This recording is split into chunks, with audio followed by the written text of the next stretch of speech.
Hello friends, आज discuss करने वाले हैं हम सर्वनाम के बारे में। सर्वनाम जो है, यहाँ से सबसे इम्पोर्टेंट चीज़ें ये है कि आपको पता होना चाहिए कि सर्वनाम से क्वेश्चंस किस तरीके से पूछा जाता है। सर्वनाम से जो है क्वेश्चंस दो तरीके से क्वेश्चंस बनता है। एक क्वेश्चंस ये बनता है कि आपको जो है एक वाक्य दे देगा वो, और उस वाक्य में ये पूछेगा, अंडरलाइन कर सकता है या आपको एक वाक्य दे सकता है, उसमें पूछेगा कि इसमें बताइए कि सर्वनाम कौन सा है। ठीक है। सेकंड क्वेश्चन ये बनता है कि आपको डायरेक्ट पूछ लेगा कि सर्वनाम के कितने भेद हैं। ठीक है। ये क्वेश्चन जो है सर्वनाम से पूछे जाते हैं। तो आज टोटल हम जो है सर्वनाम के बारे में पूर्णतः डिस्कस करेंगे। तो सर्वनाम जो शब्द है आपका सर्व प्लस नाम से मिलकर बना हुआ है। सर्व का मतलब होता है सभी और नाम का मतलब होता है संज्ञा। ठीक है, मतलब सभी संज्ञा।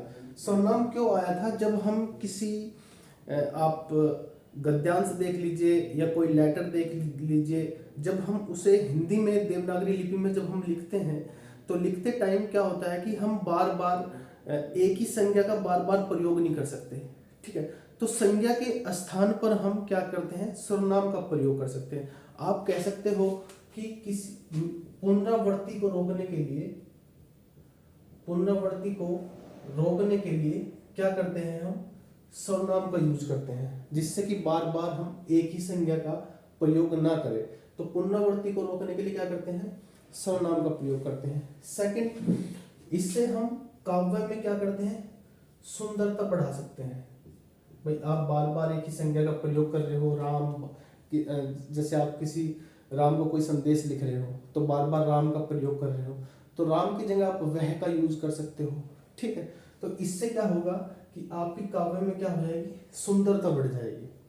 ठीक है, तो इसे पुनरावृत्ति को रोकने के लिए और सुंदरता को बढ़ाने के लिए हम सर्वनाम का प्रयोग करते हैं। मतलब संज्ञा के स्थान पर जो प्रयोग किया जाता है उसे हम सर्वनाम कहते हैं। सर्वनाम के जो है आपके 5 भेद है, 5 प्रकार के सर्वनाम होते हैं। आपसे ये पूछा जाएगा कि एक वाक्य दे देगा, उसमें ये पूछेगा कि बताइए कि इसमें सर्वनाम कौन सा है।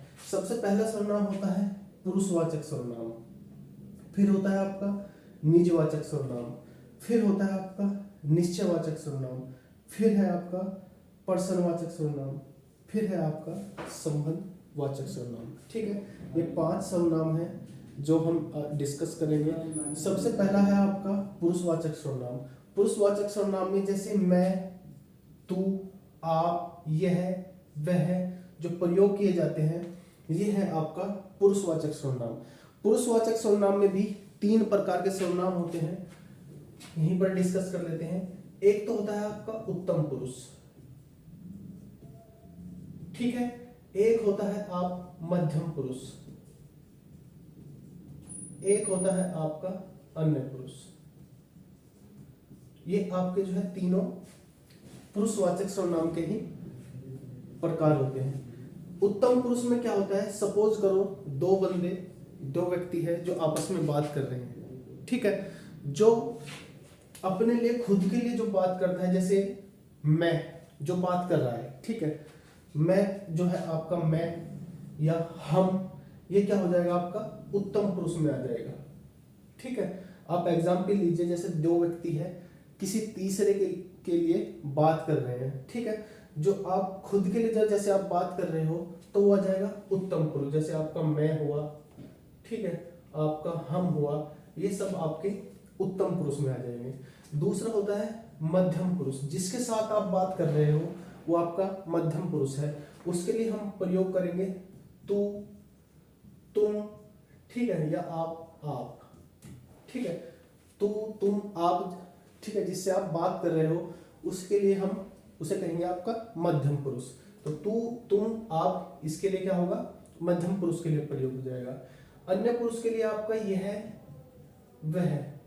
जब हम किसी अन्य के लिए प्रयोग करते हैं, किसी तीसरे के लिए प्रयोग करते हैं, वहां पर आपका अन्य पुरुष होगा। ध्यान रखना, यह वह निश्चयवाचक सर्वनाम में भी होता है, ठीक है, और यह वह आपका पुरुषवाचक सर्वनाम में भी होता है। पुरुषवाचक सर्वनाम में ध्यान रखना है आपको, जब यह वह का प्रयोग किसी अन्य पुरुष के लिए करते हैं तो वहां पर आपका क्या हो जाएगा, अन्य पुरुषवाचक या पुरुषवाचक सर्वनाम हो जाता है। ठीक है, फिर है आपका निजवाचक। जब आपका यूज आप खुद के लिए, स्वयं के लिए करते हैं, यहाँ पर आपका प्रयोग किसके लिए कर रहे हो आप? मध्यम पुरुष, दूसरे के लिए कर रहे हो कि आप यहाँ पर आप आज स्कूल नहीं गए, ठीक है, आपने भोजन कर लिया, तो आप क्या है, दूसरे के लिए आप यूज कर रहे हो, तो वहां पर है आपका मध्यम पुरुष। लेकिन क्या है आपका, जब आपका प्रयोग आप खुद के लिए करते हो, जब आपका प्रयोग आप खुद के लिए करते हो, तो वहां पर हो जाएगा आपका निजवाचक सर्वनाम। स्वतः, खुद, स्वयं, ये सब क्या है आपका निजवाचक सर्वनाम है, ठीक है। अब बात करते हैं निश्चयवाचक सर्वनाम की। निश्चयवाचक सर्वनाम है आपका ये है और वह, ये या वे, ये भी आ जाएगा ये या आपका वे। जब आप यह, वह, ये, वे का प्रयोग किसी निश्चित वस्तु के लिए करते हो कि यह घोड़ा है, वह रेलगाड़ी है, ये आदमी है, ठीक है, तो वहां पर निश्चयवाचक सर्वनाम का प्रयोग करते हैं। यहाँ पर यह और ये वह का प्रयोग किसी अन्य के लिए कर रहे हैं, किसी अन्य व्यक्ति के लिए कर रहे हैं, ठीक है। और निश्चयवाचक सर्वनाम में यह और वह का प्रयोग किसी निश्चय, जैसे यह घोड़ा है, ठीक है, किसी निश्चित सर्वनाम के लिए जब करते हैं, किसी निश्चित संज्ञा के लिए जब प्रयोग करते हैं, तो वहां पर क्या हो जाएगा, यह और वह निश्चयवाचक सर्वनाम हो जाएगा। फिर आपका प्रश्नवाचक सर्वनाम। प्रश्नवाचक सर्वनाम में आपका क्या और कौन का प्रयोग करते हैं, क्या और कौन का प्रयोग करते हैं। क्या हमेशा ध्यान रखना है, निर्जीव वस्तु के लिए करते हैं। किसके लिए प्रयोग करते हैं, निर्जीव वस्तुओं के लिए आपका क्या का प्रयोग किया जाता है।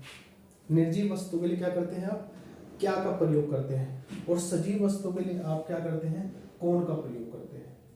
किसके लिए, सजीव का प्रयोग। आपके पास कौन बैठा था, आपके पास कौन बैठा था, तो यहाँ पर कौन कौन है, सजीव है, तो सजीव के लिए जब प्रयोग करते हैं कौन, वहां पर आपका क्या हो जाएगा, प्रश्नवाचक हो जाएगा।